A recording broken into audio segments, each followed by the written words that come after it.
মা মা মা কি হয়েছে মা? মনে হয় ঠান্ডায় অজ্ঞান হয়ে গেছে। এখন কি করি? আইডিয়া। মা কি গায়ে জল দিচ্ছ কেন? আমি ভাবলাম আপনি ঠান্ডায় অজ্ঞান হয়ে গেছেন, তাই। আরে পাগলি, আমি রোদে শুয়ে একটু ঘুমাচ্ছিলাম। মাসিমা বাড়িতে আছো? হ্যাঁ এখনো আছি, তবে যার পাল্লায় পড়েছি জানি না আর কতদিন থাকবো। তা বলো তুমি কি কারণে এসেছো? আমি একটু তরকারি নিতে এসেছিলাম। দিচ্ছি।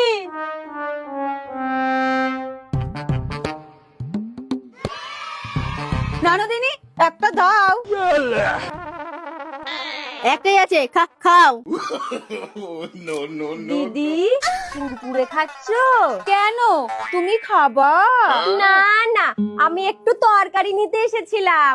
ও দিচ্ছি। দিদি খাওয়া হলো? হ্যাঁ হলো। একটু তরকারি হবে? দিচ্ছি।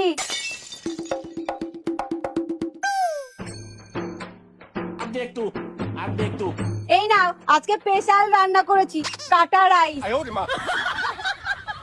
কাটা রাইস? হ্যাঁ, এটা মাছের কাটা দিয়ে করতে হয়।